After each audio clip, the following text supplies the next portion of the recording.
جو شخص تمہاری خوشامد اور تعریف کرے وہ تمہاری عقل کو دھوکا اور جھوٹی تعریف کے ساتھ تمہارے نفس کو فریب دیتا ہے۔ اگر تم اسے اپنی عطا سے محروم رکھو گے تو وہ تمہیں ہر بری بات سے منسوب کرے گا اور تمام گندی صفات تم میں گنوائے گا۔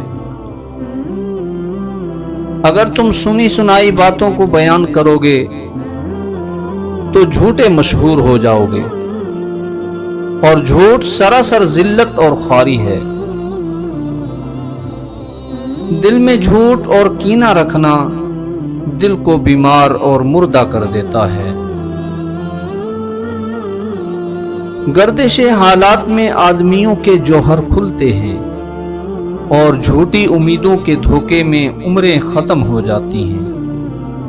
سچے انسان کو ہمیشہ عزت اور بلند مرتبہ، اور جھوٹے انسان کو ہمیشہ ذلت اور خواری نصیب ہوتی ہے۔ جان لو کہ عورتوں کا ایمان اور عقل ناقص ہوتی ہے۔ عورت کے ایمان کا نقص یہ ہے کہ وہ حیض کے دنوں میں نہ تو نماز پڑھ سکتی ہے اور نہ ہی روزہ رکھ سکتی ہے، اور عقل میں نقص یہ ہے کہ دو عورتوں کی گواہی ایک مرد کے برابر ہے۔ بس شریر عورتوں سے دور رہو، اور جو نیک معلوم ہوں ان سے بھی ہوشیار رہو۔ جوان مردوں کی آفت احتیاط اور ہوشیاری کو چھوڑ دینا ہے، جبکہ زور آوروں کی آفت دشمن کو کمزور خیال کرنا ہے۔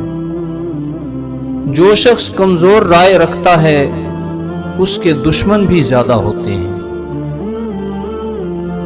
دشمن کے اخلاق سے متاثر نہ ہونا، کیونکہ اس کی مثال ایسی ہے جیسے پانی کو آگ سے کتنا ہی گرم کیا جائے مگر وہ پھر بھی اس کے بجھانے کے لیے کافی ہے۔